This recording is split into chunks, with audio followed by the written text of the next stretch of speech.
ओमज्ञानतिमिरन्धस्य ज्ञानञ्जनशलाखया चक्षुरुन्मिलितं येन तस्मै श्रीगुरुवे नमः। नमो ॐ विष्णुपदाय कृष्णप्रेष्ठाय भूतले श्रीमते भक्तिवेदान्तस्वामिन् इति नामिने।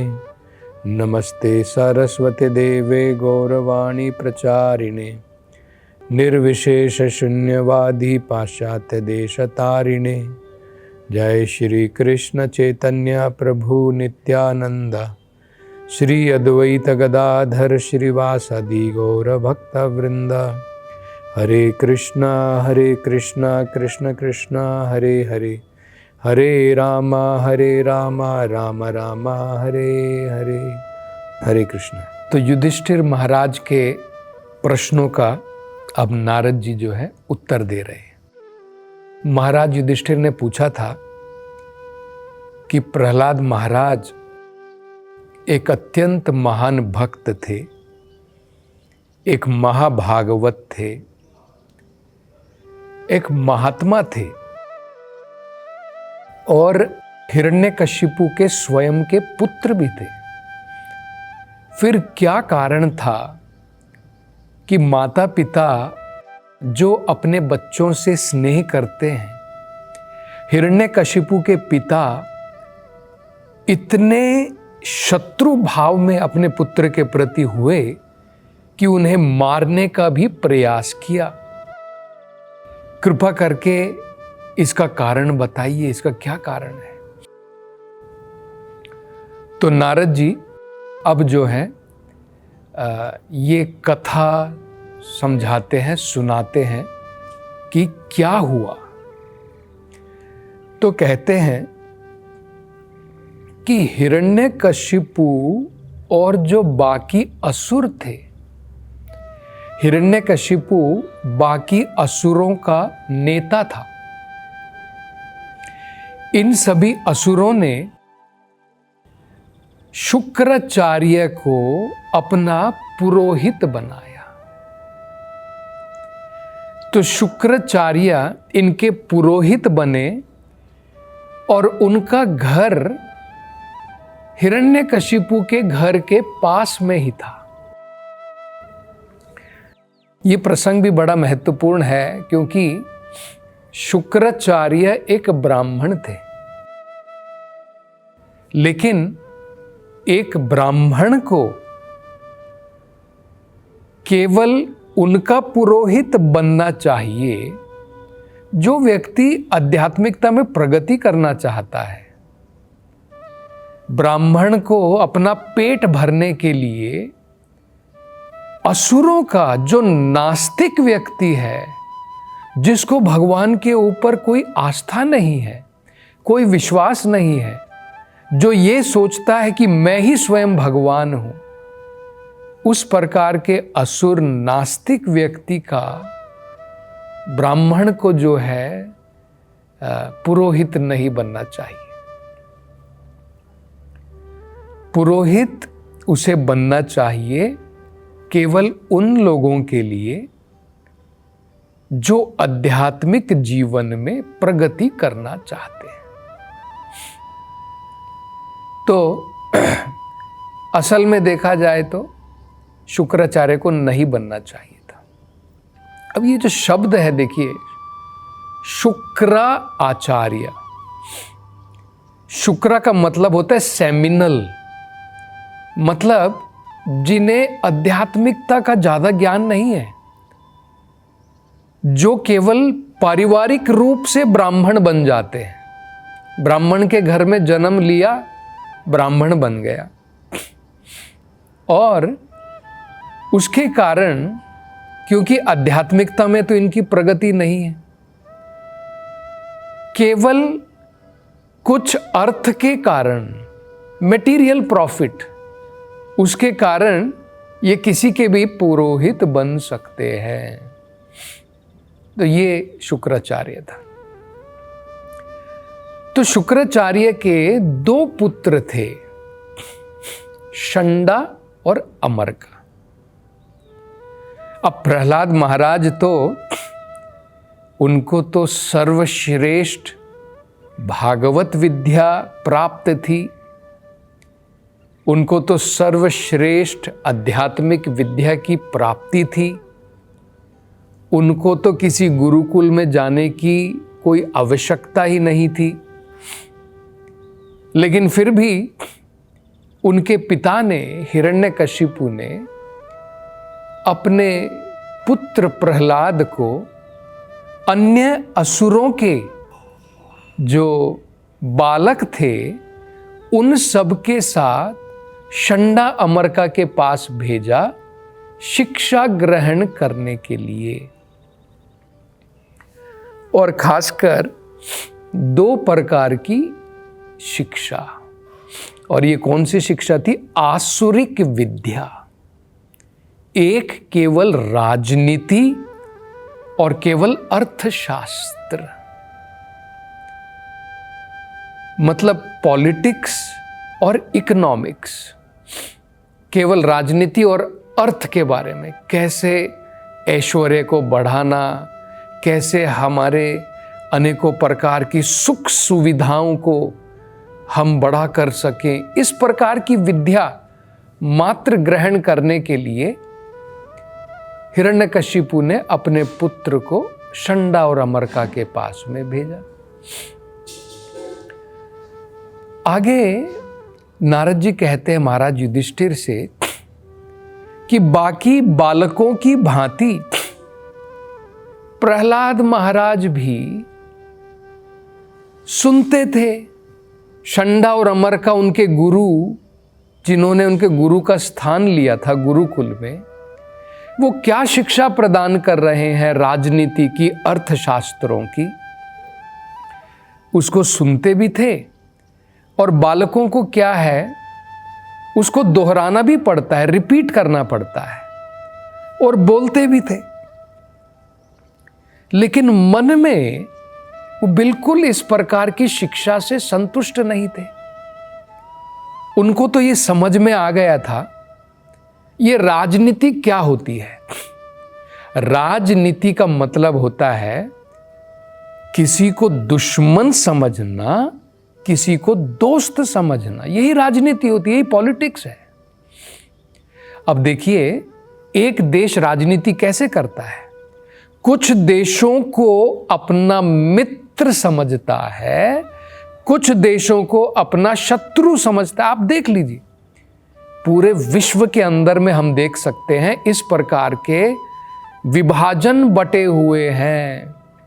एक देश किस प्रकार की राजनीति करता है, कुछ देशों को अपना मित्र मान लेता है। जैसे उदाहरण के तौर पर पाकिस्तान है। पाकिस्तान अमेरिका को, चीन को अपना मित्र मानता है, भारत को अपना शत्रु समझता है। ये पॉलिटिक्स है, ये राजनीति होती है। तो इस प्रकार की शिक्षा उनको बिल्कुल नहीं भाती थी, उनकी कोई रुचि नहीं थी इस प्रकार की शिक्षा में। क्योंकि जो असली आध्यात्मिक शिक्षा है उसके अनुसार क्या होता है, विद्या विनय संपन्ने, जब व्यक्ति को आध्यात्मिक विद्या की प्राप्ति हो जाती है, ब्राह्मणे गवि हस्तिनी, वो किसी को भी देखता है, चाहे ब्राह्मण को देखे, गाय को देखे, हाथी को देखे, शुनि के व स्वपा केचा, या फिर वो किसी कुत्ते को देखता है या चंडाल को देखता है। पंडिता समदर्शिना, पंडित जो है सबको बराबर देखता है। वो किसी को दुश्मन, किसी को दोस्त नहीं देखता है। बाकी लोग हो सकते हैं, जैसे हिरण्यकशिपु बाद में अपने पुत्र को दुश्मन की तरह देखता है, लेकिन प्रहलाद हिरण्यकशिपु को अपने दुश्मन की तरह नहीं देखते हैं। वो अपने पिता की भी भलाई चाहते हैं, जो उसके दुश्मन की भांति था।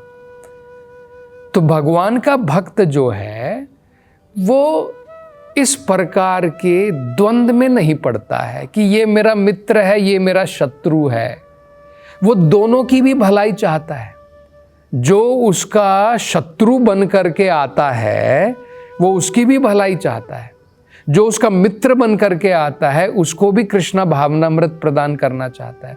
शत्रु को भी कृष्णा भावनामृत में वो भी चाहता है कि इसकी भी भगवान की भक्ति में प्रगति हो। तो ये प्रहलाद महाराज वहां पर शिक्षा जरूर प्राप्त कर रहे थे, ये अर्थशास्त्र की और राजनीति की, लेकिन मन में वो बिल्कुल इस प्रकार की शिक्षा में उनकी कोई रुचि नहीं थी, उनकी कोई संतुष्टि नहीं थी इस प्रकार की। कुछ दिनों के पश्चात उनके पिता ने अपने पुत्र को बुलाया। अपने पुत्र को बड़ी ही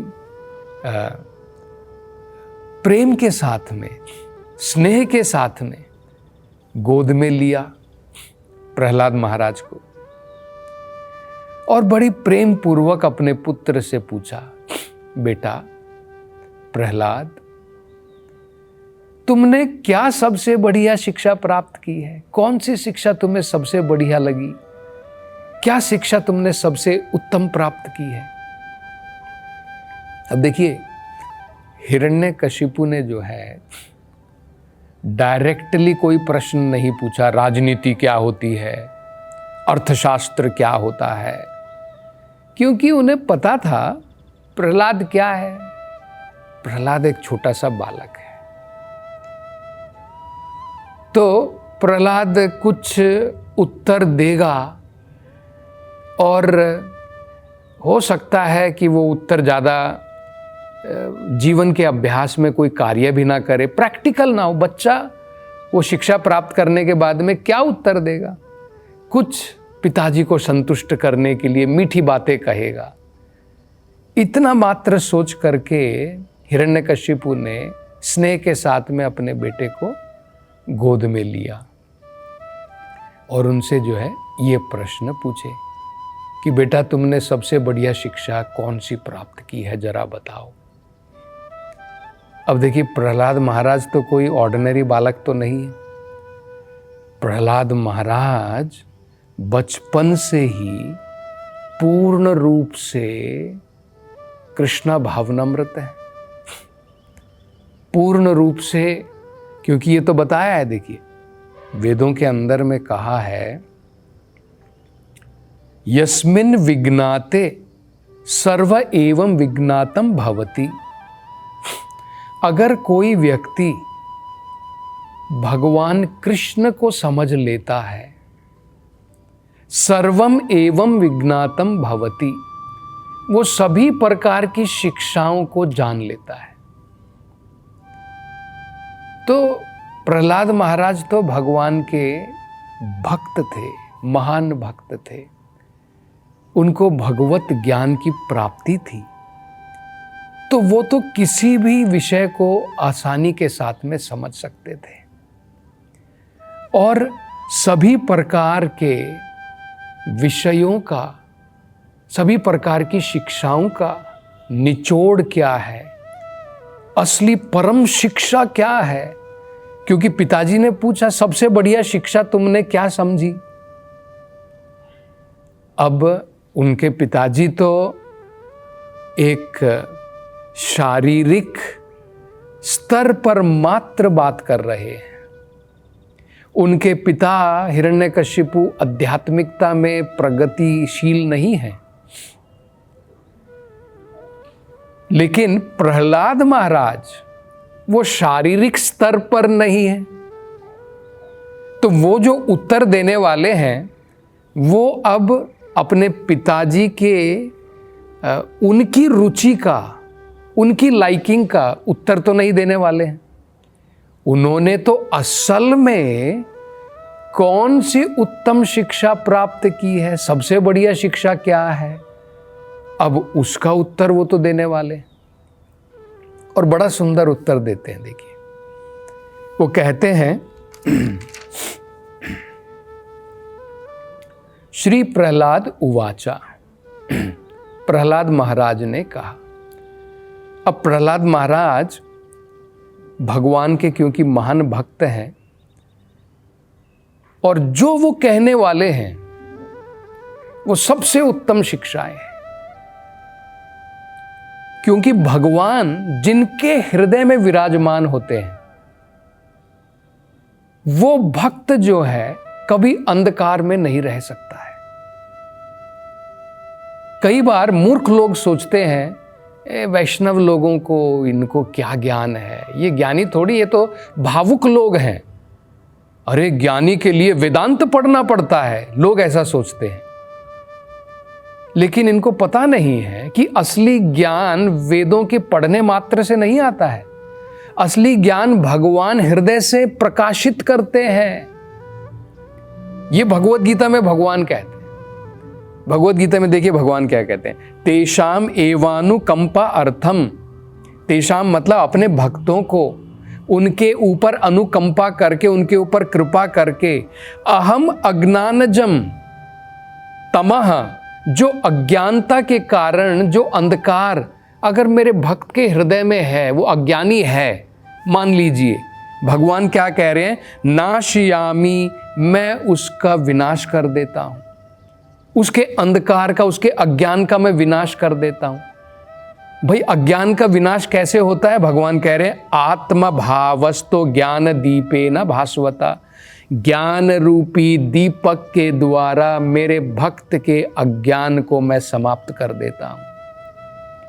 तो अब हम देखेंगे प्रहलाद महाराज किस प्रकार का उत्तर देते हैं, जो सबसे महान शिक्षा है। उसकी चर्चा हम अगली कथा में करेंगे। हरे कृष्णा।